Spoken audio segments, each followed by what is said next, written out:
All right, here we go. Hello, everybody, and Hello. welcome to our very special 1 year anniversary episode. Woo!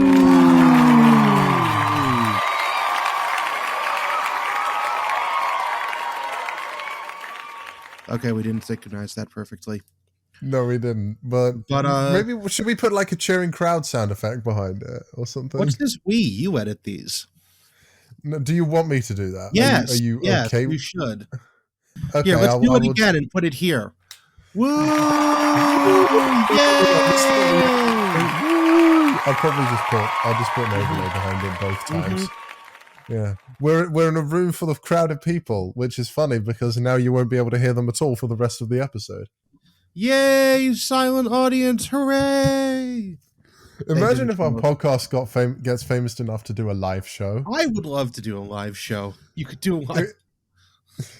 That would mean you'd have to come over to the United States, though. Or you come over here. Yeah, but you could come over to the United States. Yes, but you could also come over here. Okay, we're going to go round and round in circles with this. Hi, everyone.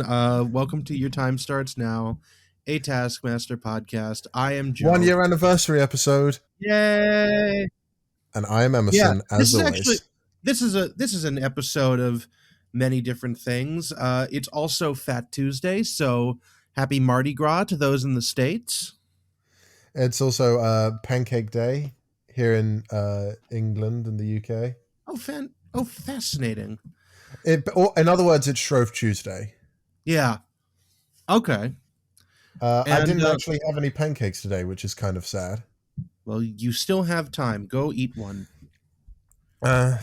don't have the ingredients right now, but oh well. Pancake batter will be very cheap in the supermarkets over the next few days, so I might as well stock up then. Okay. Yeah, it's like buying discount chocolates on February 15th. Yes. The day after Valentine's Day. And also my parents had a very smart decision: buy Christmas cards after Christmas so that you have them ready for next Christmas.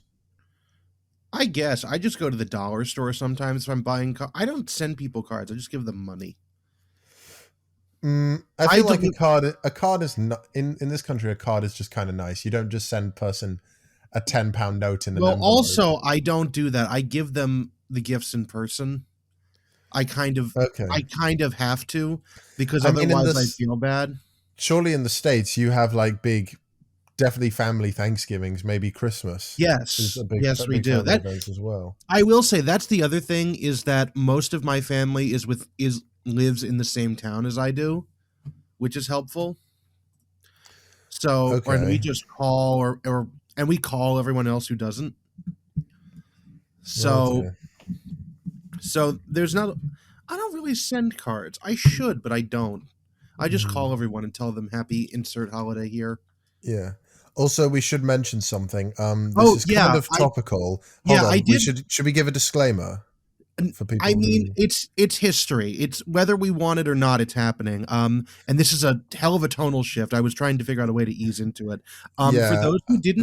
For those who are watching this in the future, last week's episode we recorded literally 2 hours before Russia invaded the Ukraine, and since then there's been an actual ongoing fucking shooting war in Europe like it's 1944 all over again. And we don't talk about politics, we don't really talk about real world stuff, but it's actually happening. It's actually going on. I'm sure at least one of our listeners out there is involved in this.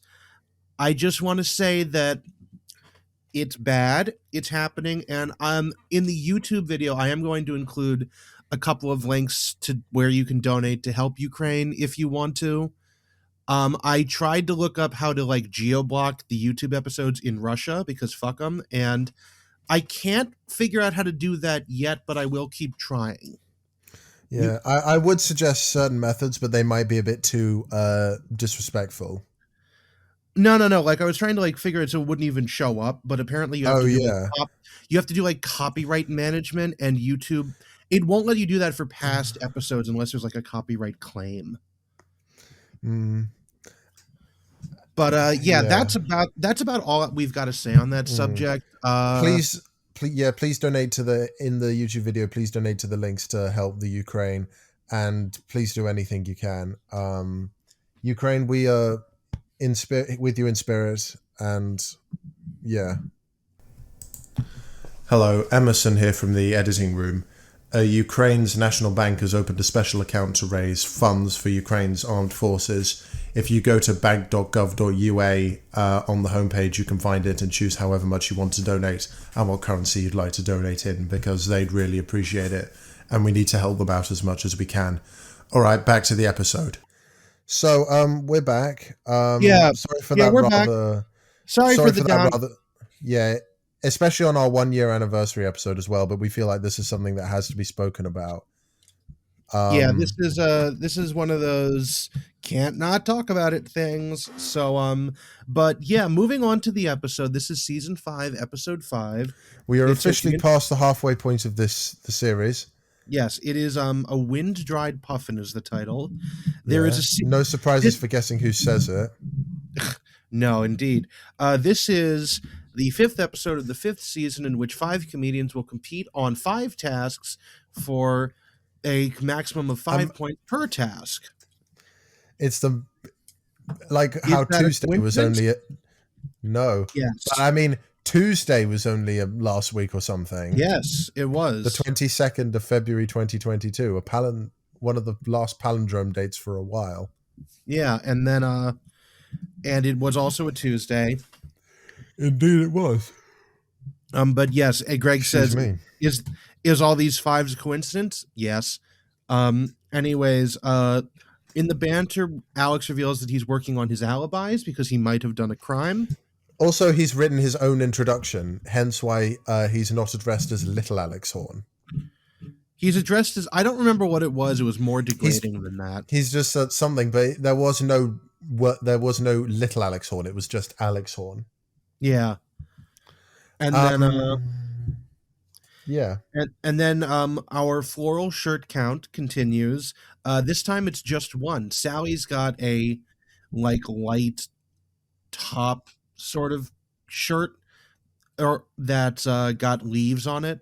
Ashling's is more tie-dye this time, so it's not floral pattern. I can't wait till next season when we have a new floral shirt count jingle. Yeah, or whenever floral the next shirt. This is just like a work in progress jingle for the floral shirt count. Floral shirt count 1. Floral shirt count 0. floral And this is like a death drop. Are you going to sing a Yeah. floral shirt to the Spider-Man theme song? No, I was going to say, and if there's ever I thought you were going to do that. Floral shirt. How many spots of the? How can remember? Yeah, no, get the idea. I was going to say the floral shirt count has a like slot machine winning sound effect if all 5 of them are. Oh, okay. Which I don't think would ever happen, but Yeah, I know. That's why it's special. Okay. But yes, and We're then workshopping here. we are workshopping this. Yes, and then we have the prize task, which is the most high octane item. That's right. And Mark went first, and Mark took high octane to mean theft. So Mark Watson, who really does not seem like he has that much going on in his life, decided that he was going to steal Greg Davies's pants. Also, And yeah, I just want to say in response to you saying he doesn't have a lot going on in his life, that's probably why he gets this solo task later in the episode. I know. Yes, I was going to say that, but yes, he did. Sorry, I stole your thunder, but yeah. No, you're fine. But also, I just wanted to ask you this because I always forget this. In England, are pants or does pants mean something else colloquially? So all right. So trousers are what you would call pants. They are high. They go from the top from your waist base. They go from your waist basically just down to your ankles. Okay. And pants would be underwear. Okay. To clarify, Mark stole Greg's trousers. Yeah. For our American listeners, that means he stole his pants. Yes. Which who loses fucking trousers? Greg asked. Apparently he was at some kind of gig and Mark Yeah. teamed up with a noted enemy of the podcast, Edward Gamble, to And future Taskmaster contestant. and future Taskmaster contestant and host of that other podcast, Edward Yep. Gambler, who and they collectively stole Greg's trousers, and Greg is absolutely bewildered by this, and that's very funny indeed. Um, on top of this, uh, and it's really funny because I don't know why Greg had his pants in a position where they could be lost. I assume he like had to change to do a gig into something else, but Yeah, something that might be more a bit easier on stage to move around in. yeah, or he was like wearing like a suit or something, some whatever it is, but he lost Mhm. them and it's really funny. But then we have and then actually equally funny is what Sally brings, because Sally, there is actually a high, so okay, let me explain this. Sally has discovered that there is a kind of show pig feed. What I mean by that is it's for when you are doing like show pigs for like farm shows. This is a Yeah. very rural thing. It's basically Um, steroids for pigs. yeah, it makes them very fat very quickly, and it's actually apparently illegal to be sold in the United Kingdom. So she had to get a mock-up of what it is, which she's helpfully branded as "Piggy Make You Fat," and it's hilarious. But what's really funny is that if you Google "Piggy Make You Fat," it actually comes up with the real feed brands on Google, because I did that, and Really? the actual thing that she is talking about, and I'm not saying this as an endorsement, but it is Purina High Octane Champion Drive Top Dress Supplement, Jesus. which they do make a couple of different variations of this for cattle and pig showing, but it's basically something that will cause an animal to really bulk up. They have another one that's called High Octane Depth Charge, High Octane Ultra Full. These are all from Purina, but there's other ones too, like this wonderful one called Combat Feeds Power Porker Grower and Finisher Pig Feed. Wow. Power Porker, holy shit! Which it has a single 1-star review on Chewy.com. So who the hell knows? But yeah, this is essentially like show animal feed. Which, if I may just make one comment on show animals, my favorite thing I've ever learned about this, and because there's a bunch of ridiculous shit people will do for show animals, there's apparently a camel beauty competition in the United Arab Emirates, and there was a huge scandal a couple of years ago because people were botoxing their camels Jesus Christ. to make them look better, which is just, people will just go down these rabbit holes for anything. But yeah, no, it's hilarious.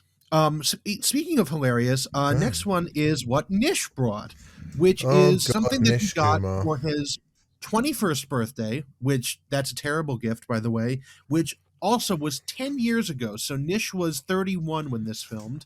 It would have, or it Uh, would have been his. But I think his 10th birthday would have been 2000. I mean, 21st. Sorry, birthday would have been 2005 or 2006. yes. And it is a ye olde mobile phone like hands-free strap back when that was first becoming a Yeah. thing, which is literally a giant rubber band that goes around your head. It looks ridiculous. It is ridiculous. And it is high It'll octane. cut off. Yeah, it'll cut off blood circulation Yeah, to the it is head. high octane to Nish because it eventually will cut off blood circulation to your head and might kill you. I don't think it I, actually does that, but I you was just know, thinking, what type of phones would they have had in 2005. It looks like it's an 2005, 2006? It wouldn't it have been an iPhone because that was no, no, it 2007 looks they like came out. It looks like it's an old Nokia 3310 that they have on the set. I had in 2006, I got some LG flip phone as my first phone, Oh which I god. actually still have in my drawer. I actually have all of my old cell phones, which is, I went from an LG to a, oh god, what's it called? It's a Samsung flip phone that you could flip it open the Alias 2 that you could flip open top ways and Okay. also sideways because you could text with it. Then I went to an iPhone, and then which was the 4S, then the 5S, then the 6S Plus. Then I have a Samsung Note Galaxy Note 9. Note, yes, because the Note 9 was not the one that exploded. So that's actually just all of my phones. Because I had a couple iPhones because I broke them once because I didn't realize you needed to have a case on it. Anyways, away from phones to I guess a fucking cartoon character, Ashling B, who decides that what she really needs is a rake with a pie on the end. Thus Yeah. combining two old cartoon gags into one incredibly stupid product that I don't like that much. I think it's a little lackluster. And then we have Bob Mortimer, who Bob is Mortimer. Bob made a rocket bike that for his son, and this would have been really cool if he'd actually made a real rocket bike like Colin Furze would have. But this is a rocket bike that doesn't actually go any faster, but it makes it look like his son is pedaling faster. And it's got like a firecracker or something on the end. And Mm-hmm. yeah, it's not a great bike, but It's basically just all the rockets exist purely for decoration. They don't do yes. anything. Yes. So that's actually all of it. We've actually gone through this very quickly. So Greg does the scores, and it is Mark in last place because he stole Greg's pants. Nish in fourth, Mm. which was really exciting because he didn't get last. Ashling third place. Bob second, and then Sally first because Greg wants his high octane stuffs to be pig themed. Now let's Yep. drop the Taskmaster Joe theme right here. Here we go. Taskmaster Joe. So, Joe, what do you think? Well, I think that most of these were absolutely terrible, but That's very true. I didn't like most of these. So joint fifth place, Ashling and Nish, although for different reasons. Ashling's sucks. Nish's just isn't high octane. So that's the first thing. Bob gets fourth place because if there was any element of danger, I would have gone with it, but no, it's just a bike with a firecracker on the back. Second place, Sally. Sally gets second place partly because it's funny, mostly because it actually says high octane on it. If Mark had done anything else, she probably would have gotten first. Mark gets first because holy shit, he actually stole something It from has the the host most of the interesting show. story.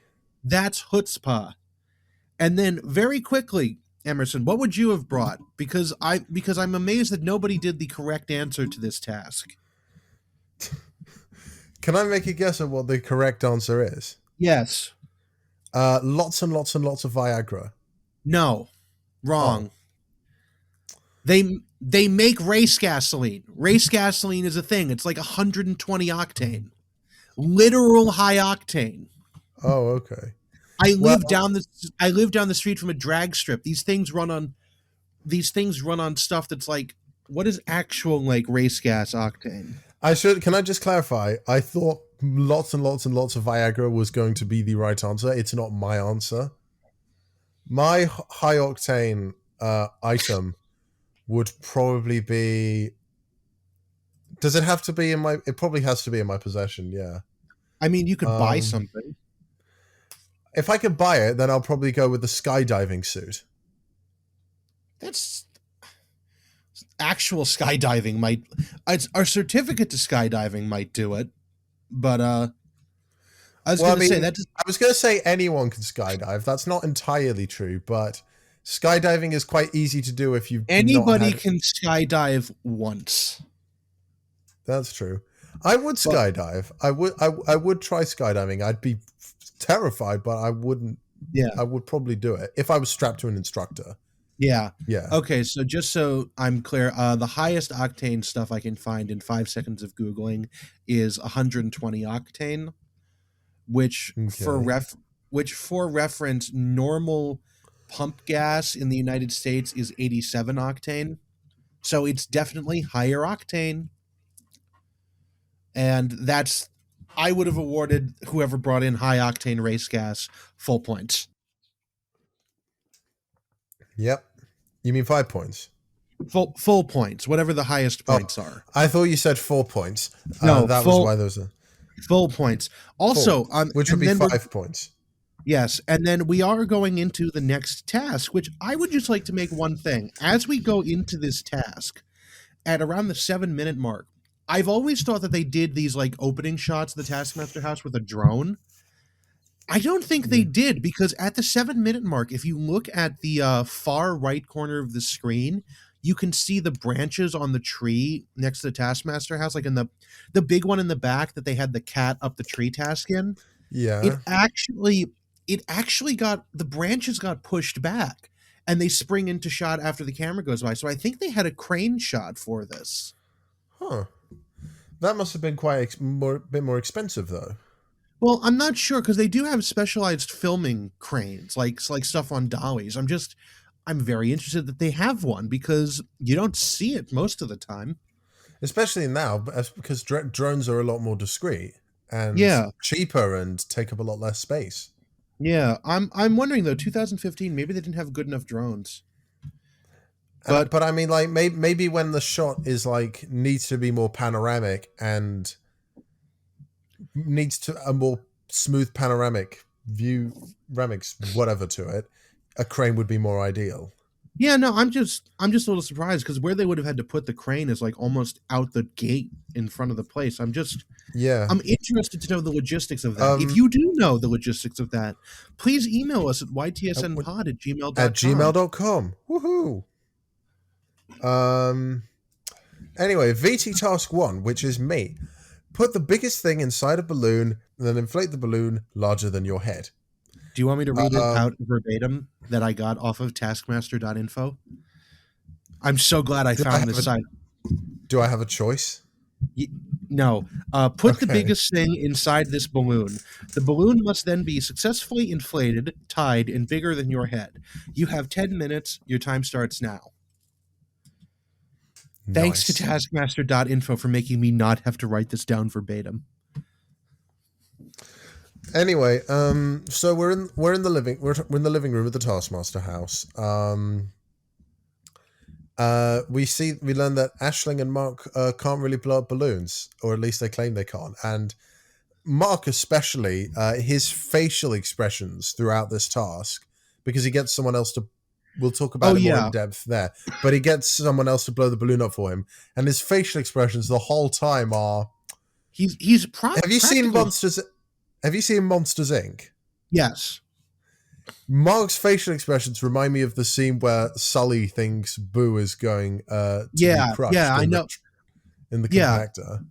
he's got a goddamn phobia of the things, but also just Although like to point out that Mark that is Sal. scared. Mark's scared of a lot of things. Yeah. You can tell it Also, just. yeah, What I'd about it? also like to, What about Sally? I she calls Alex Andy when she comes in I and think sits that's down. maybe she got mixed up because Andy is a producer on the show or something. I, There's a guy maybe, called but she Andy who she produces. definitely called him Andy and then didn't realize it for about 3 seconds before everyone started laughing. But I believe there's a producer on the show called Andy or something. Huh, I don't know. I just thought it was funny. I thought she was making a joke at his expense, or she just slipped up. Andy Devonshire, that's him. Oh, cool. Maybe give me. He's one of the directors for the show. Huh. She had Andy's on the brain. Yeah. So we start with the two people who cannot blow up balloons according to themselves, and then fail to show us that. Ashling starts by putting cherry tomatoes into the balloon, and then it sort of turns into a bruschetta kind of thing, and gets a crew member to inflate it for her. Mark looks behind him and sees there's a cool set of scales that have got little pebbles on them. And Mark Yeah, takes one of the very small pebbles and puts it in the balloon, and like Ashling, has someone blow it up for him. And yeah, Mark pulls a bunch of very funny faces, like Sully when he thinks Boo's yeah, going through the trash compactor. yeah. They got the sound man specifically to blow it up. I don't know what his name is. I didn't look at the credits. Hmm. Soundman, please sound off in the email. Or just someone watch the credits of this episode because I don't want to do it again. Me neither. Um, Thank you, Spelvin. so yeah, they start with these two, Love you. because spoiler alert, they are the only two successful people. Yeah, this is super funny. Yeah, Sally and Bob are up next. Sally tries a variety of different objects in a descending order of size. So she starts with something big like a sofa and then some sort of flask, but then settles on a bunch of grapes, still on the vine, by the way. Yeah. But she's not able to tie the balloon within the time. So No, she does tie the balloon. It just is a lot of the air escapes. Bob's the one who doesn't tie the balloon at all. yeah, but Sally gets Sally, Bob, and Ashling will get not Ashling, Nish gets 0 points for this Oh, task. no, So no, I know, but Sally's got 0 points because it was smaller than her head. oh yeah, okay, fair enough. Anyway, speaking of Bob, he has the very weird idea to uh, just put something inside the balloon by cutting the balloon up and then repairing it, which would be extremely difficult. Yeah, he doesn't Um, do that. Although, having said that, when balloons pop, they still remain in really one piece. There's just a big tear along the middle, but you still couldn't really inflate it to be at the size it was before. Um, so Bob decides that he asks if it could be liquid in it, and so he starts filling it up like a water balloon, which isn't inflating it, but he could have probably blown into it a bit anyway. But then it I would, would say that putting water into it is inflating. yeah. But Sally explains that the word Yeah. inflate comes from a Latin phrase that means to blow. Well, what's not to say you're not blowing water into it? I mean, no, he's emptying the water in. I know, I know, I Either know. way, though, none of this matters because Bob is not able to tie the balloon in the time, and so they both get 0 points. Nish is up last, and as we all know, Last place, Kumar.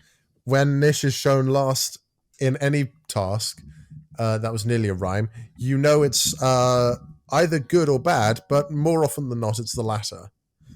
Mm-hmm. So Nish finds all the pebbles on the same set of scales that Mark sought his pebble from. Why am I talking so weirdly? And he starts putting a bunch of them in, and then he starts blowing them up. And we get one of my favorite Nish quotes. Come on, you stony shit. Yeah. And then, but Nish, Does it's do either these- the weight of the balloon or Nish blowing it up too hard, but it pops. I also like that he was like a series of stones. Does that constitute an object? And he asks Alex like how many stones makes a pile, and Alex says 100. And this was like, ugh. We But, won't stand by that because we were sort of just running the quote in Yeah. various chunks. And then when the balloon pops and Alex calls time, Nish laughs the laugh that will soon become the Yes. looped. Now that's what I call Nish's laugh. I noticed that too. Haha. Anyway, so the scores. There's not a whole lot to say about the scores. The two people who get any points are the ones who claim they couldn't blow up a balloon. Ashling wins with 5, and Mark gets 4 points, and all the other three get 0. Yup. So you're on to the next Tasker. Yes, I love this one. Hold on, there's one thing I wanted to say. I was thinking about. Do you remember when we had the whole Big Bird fiasco? Yes. I was listening to How a bit could of. I forget? I was listening to some clips of Big Bird, or watching and listening to clips of Oh Big Bird no. on Sesame Street. Oh no. What do you think I'm going to say? I don't know, but keep going. I think if you remove the nasal from Big Bird's voice, I think he sounds like you. Okay, I don't know how to respond to that. Can you try talking a bit nasally? I am nasal right now. I can't breathe through my fucking nose. Here, hold on. Let me try it. Hello, I'm Big Bird. Does that do anything? A little bit. So like, hey, Mr. Hooper. I thought I'd rest these flowers here and say that. Oh, fuck you. Fuck you. Oh God, are we gonna get cancelled for this episode? No, we're not. Well, nobody's gonna. Yeah, our 12 listeners are gonna cancel us. Is that our episode title? Are we cancelled? That'll get the titles rolling in. I don't think we should. All right, but if we do, you've got to give it the stereotypical like vlog thumbnail of like the shocked emoji. I'm sorry, I can't. I don't have the time. I've just got to go with the still frame from the episode. Anyway, there might be better contenders. I hope so. Anyways, task number 2. Generate a water cooler moment involving this water cooler. Most remarkable water cooler moment wins. You have 1 hour. Your time starts now. Just to clarify, a water cooler moment is something that will get people talking the next day. Typically, it'd work around the water cooler.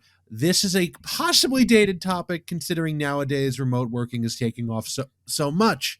Yep. Anyways, thanks, C-word. You don't have to censor yourself. Anyways, who cares? Sally is a water cooler virgin, and she won't be for very long. That's literally what I said. I said, note, Sally is a water cooler virgin, in brackets, not for long, winking emoticon.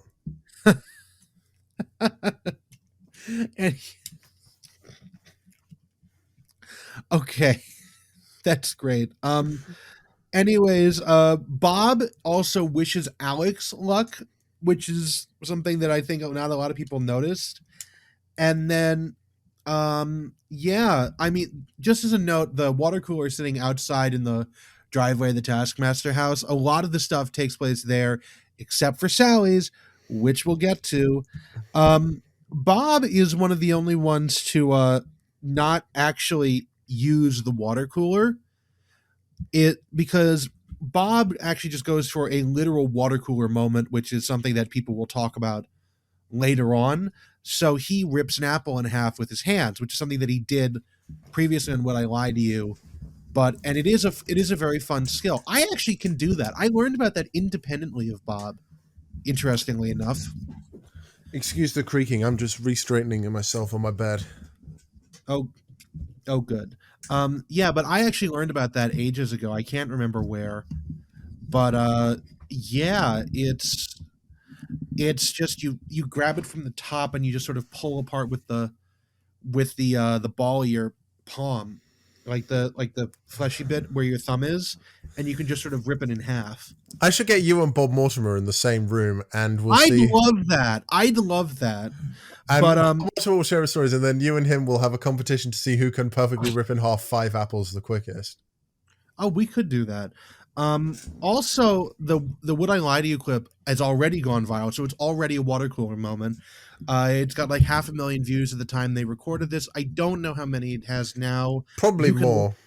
Look that up. Most definitely more. Emerson, look that up while I'm talking. Okay. Then we have Aisling, who this is really funny. So Aisling is okay, so Aisling I described it and then I just wrote what the fuck. Yeah, Aisling is sitting in a plastic boat next to 2 giant rubber ducks while sitting in while the boat is on top of a pile of ice with the water cooler behind her. She says that the whole bit was going to be fishing for moments, which apparently moments were a British candy bar discontinued in the 1990s, so she's actually using galaxies. I have these stats for Bob Mortimer Oh, breaking an apple in half. yes. It's currently on 2.4 million views. Wow, that's actually really cool. But yeah, so Ashling has a moment is actually searching for galaxy bars, which we don't have either of those in the United States. So I actually have no idea what either of them are. The water cooler is behind her. I guess that it's a water cooler moment. And but she accidentally knocks over the water cooler and breaks it. There's a shattering sound, which I don't understand when it falls over because there's no glass in the water cooler, but the plastic, I guess, broke. Yeah, that's probably it. That's and but it's really funny, even though she really didn't mean to do that. Um, and then we come to Sally Phillips. And ladies and gentlemen of the listening audience, if you haven't seen this episode, I need you to understand that I'm not joking. Sally Phillips actually and honest to God fucks the water cooler. That's not a joke. The way you built up to that was amazing. That's not a joke. It cuts to like the caravan in the dark. And we're not going to play the soundbite to And there's keep it. The caravan it sounds like porn. The caravan is actively rocking back and forth. Sally is wearing like a black dress and a black wig. You can see her in the windows of the caravan with the water cooler in bed. And she actually fucks the water cooler. And it's like it is played as straight as possible. I can't. Are you can't. Right? You thumped on your desk or something? Yeah, I can't because I can't.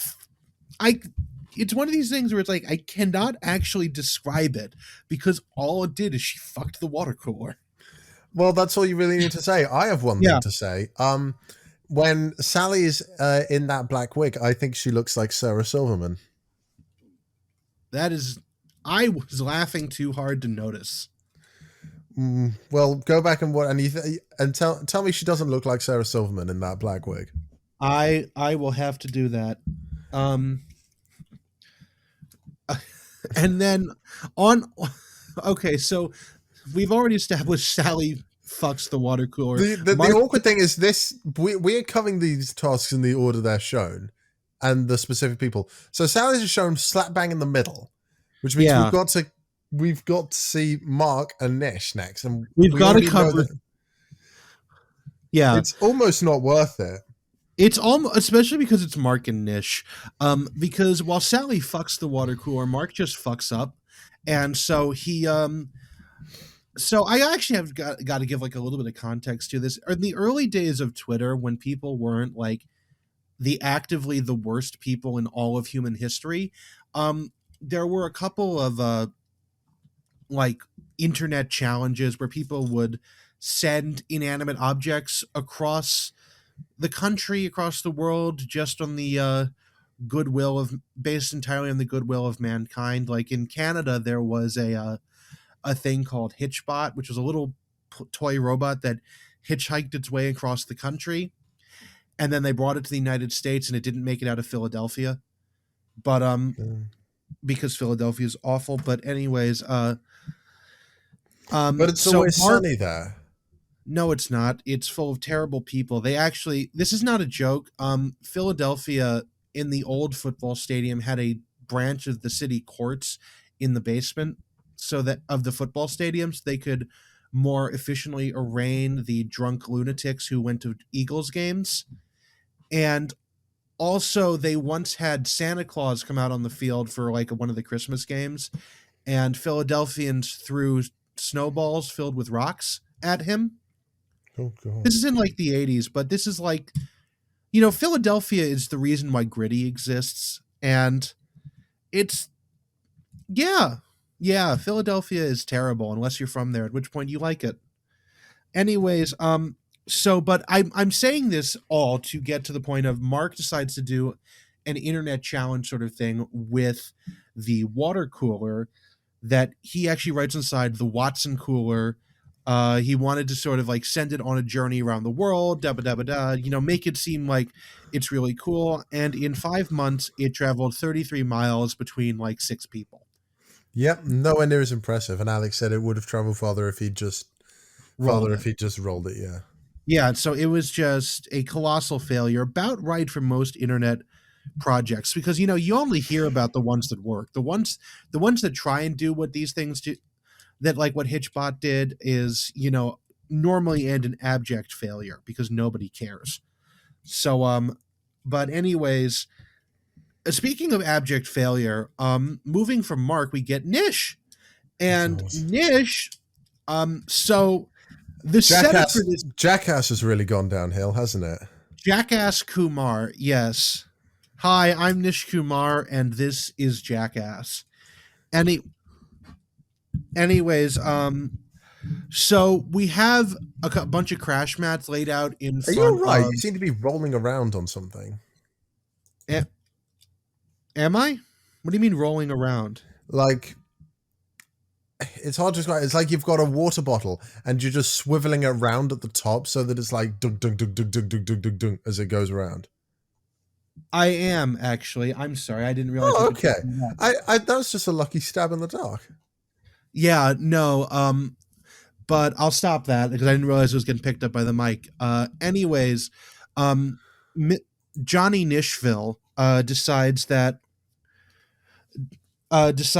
he's going to do this stunt thing with it, and it's really terrible because the buildup for this is you see the water cooler in front of a bunch of The crash mats. cinematography is not awful. The cinematography is better than Nish's effort deserves.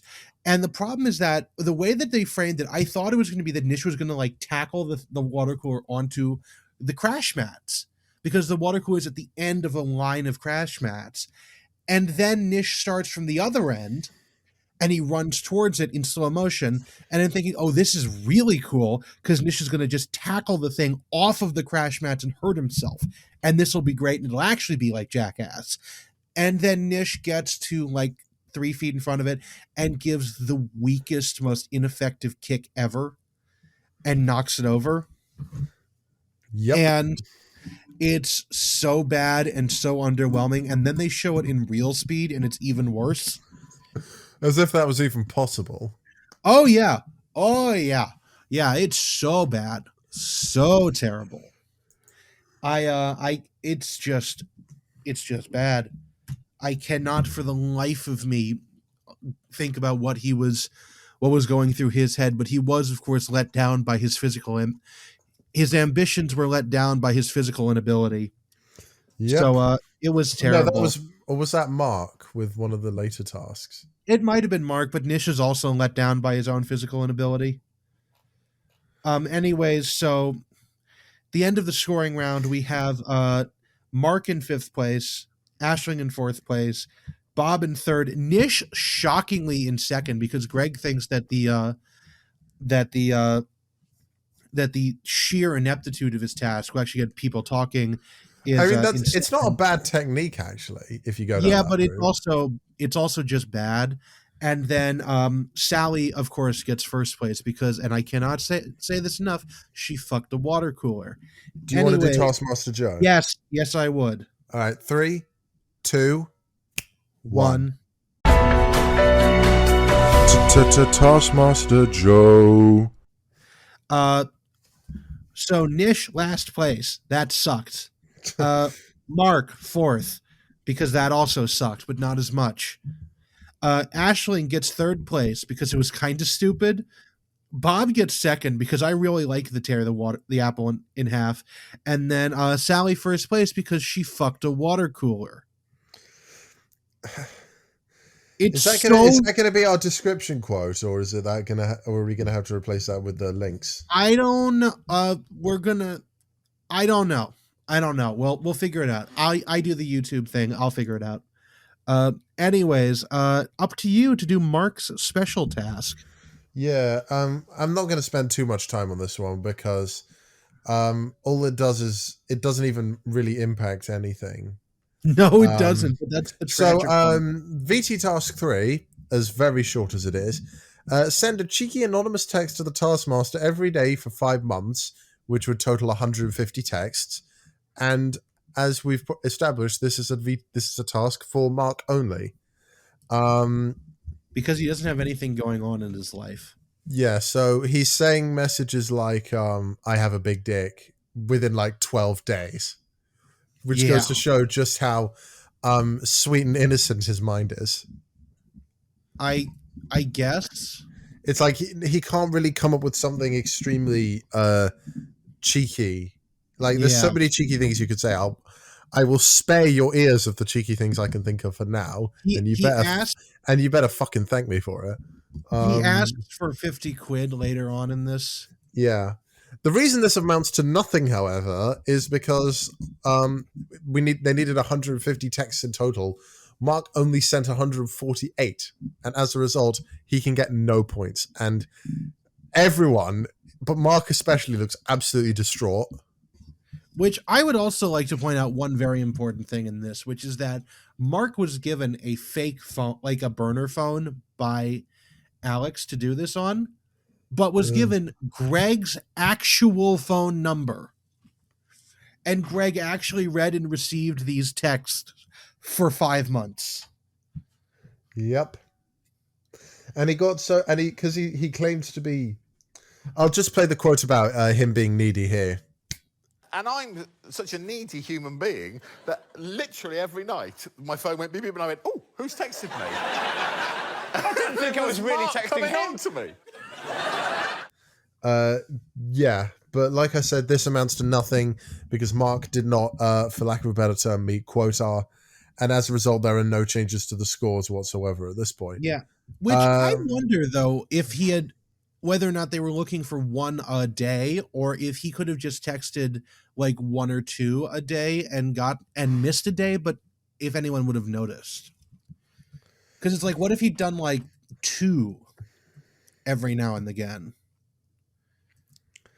I mean, it's not impossible, but sometimes you have to. Actually, that is the thing with Taskmaster. You don't know if something's within or against the rules until you try it. Yeah. And Okay. Alex would just say all the information's on the task. Yep. Wait, hold on. I'm looking. Send a cheeky anonymous text to the Taskmaster every day for 5 months. So he skipped 2 days then. Okay. Yeah, sorry. That discussion was basically worth all for nothing as well because it says. Anyways, on to task 4. Task 4, which this one's really fun. So it's yeah, especially with the results that we get. Yeah. We're out in a field somewhere. I don't know where this field is. It's not enough information for me to guess even, or for anyone to guess. Although I think there might be another task in an episode or two's time that takes place in a similar location. Okay. And then there is a table next to a shopping cart loaded with cans. And then there's a rope tied to the table that has like a noose at the end of it, and they're supposed to stand in the noose and tie themselves to the table because it's a little table. My pop filter. And the idea is that they are, and I'm going to read this out in verbatim because make the tallest tower of cans on this table. Highest tower wins. Also, whilst building your tower, you must shake Alex's hand and say you're from a different country once every 10 seconds. Alex will blow his whistle every 10 seconds. Your time ends when you fail to shake Alex's hands and say you're from a different country before Alex blows his whistle.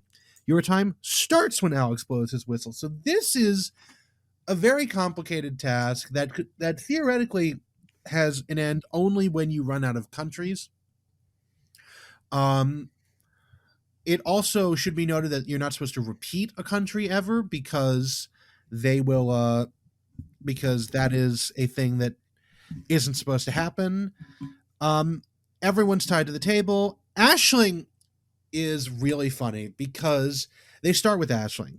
And it is the first 10 seconds. There's a timer on the screen even for this, and Aisling misses the whistle. But interestingly enough, so does Alex. So Aisling has a full, like, 2 minute long temper tantrum, including when she tries to strangle Alex on stage, because they apparently went on for 61 rounds of this, and apparently up to a Jesus. height of 8 cans before she failed for whatever time she thought it was. So she gets 1 can in height, and that's it. It's Yep, actually really hilarious. Like, I don't know if you want to play the soundbite. Might be worth it I can because do. What? No! No, no, no, no, no, no! No!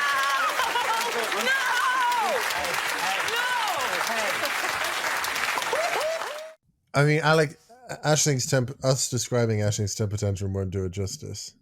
no, it won't. But anyways, on to Bob. Bob is smart. Bob is smart. Realizes that he doesn't have to be tied to the damn table. Also, notably, when he when this is one of the first times that I've actually heard all the information is on the task, because Alex says that when Bob asks him, "Do I have to be tied to the table?" and he actually opens up the task again and realizes he doesn't have to be tied to it and just unties himself. This is a Yeah. much easier because the problem is that Alex and the cart are far enough away from the table that if you move the table, if you like are trying to run between them, you're going to yank the table and knock the tower of cans over. Bob gets through 3 rounds before he screws it up, and during which time he makes a 6 can tower. He almost got it to 8, but interestingly enough, it's really funny is that the what's really interesting, I'm sorry, is the yell that he makes when Alex blows the whistle for the fourth time is actually the yell they use that scene in the opening credits. Yep. Uh then we go on to Mark and Nish, who are really bad at athletics and sports because also Mark tower claims building. Also tower building. Mark claims that a lot of things are hindered by his physical dexterity. Yes, that's where That's it where came we from. thought it came from. Yeah. But so I actually had my first question is why didn't they build better towers? Because everyone seems to be interested in just making a stack of cans that just go up, or they make like subsidiary towers for some reason, and I don't understand why they don't just make like, because they have a full shopping cart of cans. It's so heavy actually that they can't really roll it across the ground. Why don't they just make like a tiered tower with like a bigger base, like real skyscrapers do?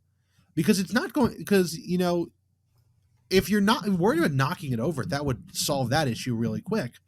But nobody does. They all make single high towers, or I think Nish makes a subsidiary tower. Uh, anyways, Nish gets 5 towers high, one less than Bob, and it takes him 25 rounds. He actually, it's very interesting. He goes through the alphabet with every letter of the with But he every letter skips being E for different. some reason, He does, which I personally didn't took mild offense to. I think he just blanked. Correct Yeah. answers would be Eritrea or Estonia. Yep. England is not, because England is part of the United Kingdom. But it's a constituent country. Is that what we would consider that a country? Would Wales and Scotland be correct answers as well? I'd assume so. Yes, a constituent country is. God, I don't know the how to go into it really, but they. Well, I was saying that it wouldn't be correct because we're going to get to Sally in a minute, and Sally said among her various wrong answers, Dubai and Abu Dhabi. And Dubai and Abu Dhabi are in a very similar situation in the United Arab Emirates. They are the Emirates that are part of the United Arab Emirates, but they are not actually the country level thing. So Yeah. I think England would not be the correct option.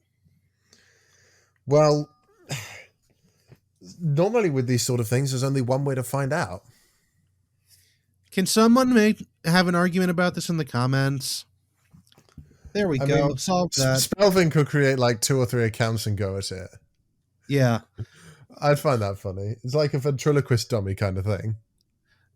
I think that's just called sock puppeting. Anyways, then we get Mark, who is very inefficient and also very knowledgeable about countries. He gets 6 cans high, the same as Bob, but it takes him 92 rounds to do this. He goes through half the countries on Earth to get this far. He's literally, it just goes to show that you have to work smarter and not harder at this. Mm-hmm. Speaking of smart, Sally Phillips went to Oxford. She graduated like almost first in her class. Sally Phillips gets it wrong within the first try. She said Italy twice, then said Italy Dubai. Was her first country and her third, I think. Yes. It was Italy, something else, Italy, Dubai, Abu Dhabi, Alaska, Kuala Lumpur, Doha, and then when she got to Doha, which is the capital of Qatar, by the way, she said, "Please God, let that be a country." Oh God, she didn't have any faith in herself, and it all seemed to go downhill a bit for Sally after the water cooler task. I mean, that is the hype. That is the. No, I can't. That's say. Sally's highest point and one of the highest points of the series. I was gonna say that's the climax of the episode, really, for Sally. Can we drop the badum tish? Can we drop a badum tish noise? Yeah, please. Is that our title? The climax episode. The climax of the episode. Okay. Yeah. But, and it's just a through the window shot of Sally in the water cooler. Yes, that's what it is. That's absolutely what it is. But then we get but just to make that clear, Sally gets like 2 cans high, I think. Yeah, 2 cans high. Well, she gets to 8, but she was only 2 high. She was clocked out at 2 when her errors started coming in. Yeah. Then we get the live task. We're at the finishing line. Yes, but we missed doing the scores for the previous task. Oh, yeah. Bob and Mark both get 5 points. Nish gets 3, Sally 2, Ashley 1. But now we are at the finish line. I'll play Alex's, the audience's reaction to Alex saying that as a result of, yeah. And in a second, the Finns will cross the finish line. Mm-hmm. Okay, so the live task. For the first time, is it the first time? It is the first time. The first time our contestants do not make their way to the stage. In fact, 5 guests have been brought in. You can see their silhouettes behind the curtain. Mm-hmm. And Greg gives a little bit of dialogue as though he's narrating a Christian / geography documentary. Yeah. Shall I play the soundbite or is it not worth it? Okay. People. 5 people. What could it possibly mean?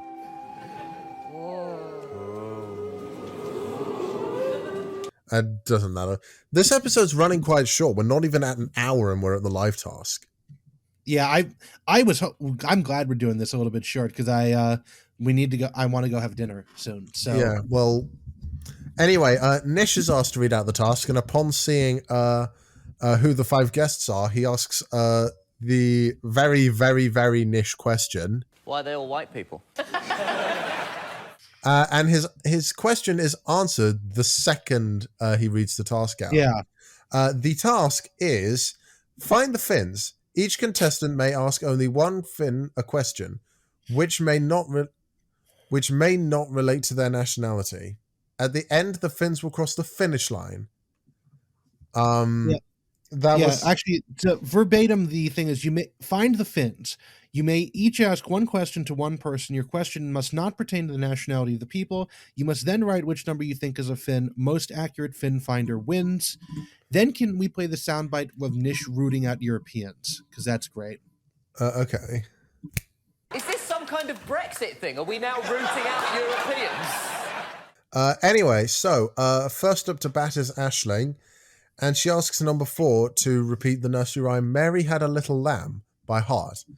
And number 4 does not know the nursery rhyme, so a little bit sus. We have to try and suss out the Finns. They should. If there's a Swedish version, they should have suss out the Swedes. Yeah.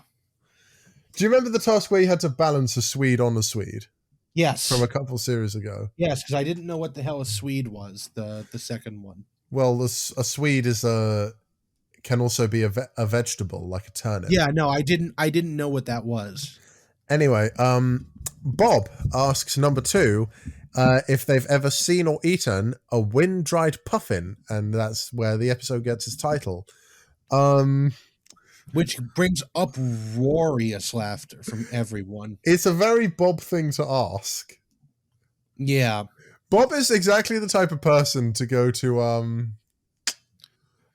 some kind of like prophet, Indian prophet or something, and he'll ask the prophet, "Can I ask you a question?" And the prophet will say, "You just did," and then Bob will leave. I was gonna say Bob Mortimer would definitely make the Dalai Lama pizza shop joke to the Dalai Lama. Like this one Australian. Have you ever heard that joke? I haven't. Can it be summed up in less than 30 seconds? Yes. Okay, go on then. The Dalai Lama goes to a pizza shop and he asks, "Can you make me one with everything?"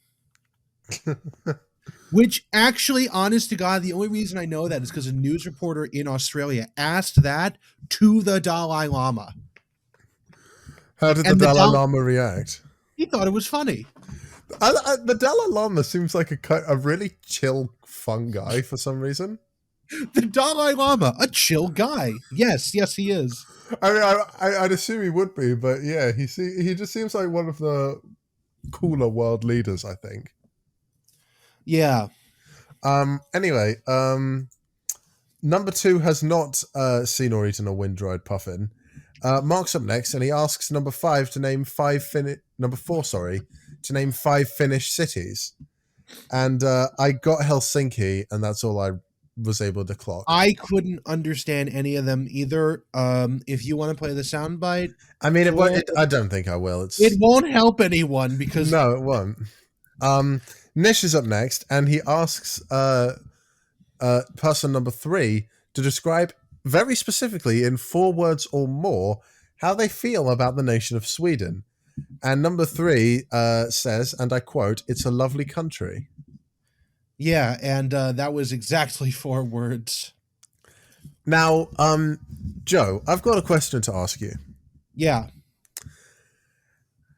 Would you like a threesome? You, me, and a water cooler? No. Okay. Well, that's a shame because Sally asks that question. I know. To person number 5. I said Finn number 5, doesn't matter. Person number 5 to say that in Finnish. And they do say it, and it is funny. It is very funny. But in retrospect, I should have started the episode with that question. Would you like a threesome? With you, me, and a water cooler to you? Okay. It'd be funny though, because I would have just caught you so off guard. Yeah, you probably would have. Anyway, they get to lock in their answers. Sally and Bob both think that numbers 1, 3, and 5 are the Finns. Which is really funny because no one asked number 1 a question at all. Maybe there was something about number 1. I don't know. Aisling and Nish think 3, 4, and 5 are the Finns. And Mark is alone in thinking that it's just 4 and 5. So he's the only one who thinks there's only two Finns. And believe it or not, Mark is bang on getting both right. So he gets 5 points. I think is really interesting because I definitely would not have even occurred to me to think there was more than one Finn. So Mark gets 5. Ashling and Nish both get 4 because even though they both said 4 and 5, they also said one other person, so they had a higher chance of getting it right. Because Mark got it bang on, they had to give him maximum points. Yeah. And Bob and Sally both were able to suss out number 5. So yeah, I think everyone had sussed out number 5 after they said, would you like a threesome, Yumi, and a water cooler? Yeah. With it's a very close episode, by the way. There's only 3 points separating first and last, but Mark Watson wins with 16 points. Mark Watson does win, and he goes up on stage to collect his prizes. And then I would just like to point out that you can see the pie that Ashling brought in the background, and it is actively disintegrating. It is actively disintegrating and dripping onto the stage. Yeah, oh damn. But anyway, something I should also point out. Mark Watson really came from behind this episode, I think. Yeah. Because he had 2 last places and a DQ in a task where he was the only one who could score points. And he still won. Even if by a tiny bit, he still won, which I think is very impressive. Yeah. It was the lucky guess because he totally thought that he didn't even know who was the Finns. He was just guessing. Wouldn't it be funny if none of them were Finns? I was thinking that. I was Greg would be more likely to get no Finns than Alex would be. I was thinking that they were either none of them were going to be Finns or they were all going to be Finns. Yeah. That is a very Taskmaster thing that they would have done. Anyways, I'm getting quite tired because it is nearing midnight. This is one of our shortest episodes. Yeah. But I think we went from having quite a chunky episode, I think it was the one before this, to really having one that there isn't really a lot to say about this episode. Yeah, I was going to say this is actually a very non-controversial episode, and there's not a whole lot to talk about. Yeah, I mean it's definitely got one of the most iconic moments of not just this series but the whole of Taskmaster in general, with Sally and the water cooler.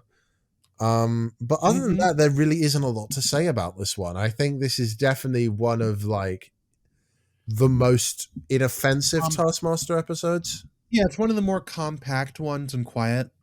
Yeah. It's a very middle of the series episode. Yeah, it is the middle of the series. Yeah, exactly. So it's sort of at the viewpoint of the series. So everyone starts out extremely excited because the series is beginning, and things dip a little bit, especially in the studio when you get to sort of the middle, but then it starts accelerating again in the final 2 episodes. Anyway, this is it from us. If you can, please donate to help Ukraine. This has been a very interesting 1-year anniversary episode. Thank you very much for your continued listenership, and we hope to celebrate 2 years as well. Do you have anything more to say, Joe? No. Happy Mardi Gras if you celebrate that. And happy Shrove Tuesday for a couple of days ago, because we're recording this on Pancake Day in the UK. March 1st. March 1st. Normally it's in February, Shrove Tuesday, but today it's in March. This year it's in March. Barely, though. Anyway, I guess that's it. I have been Emerson. And I have been Joe. And, bye. Goodbye.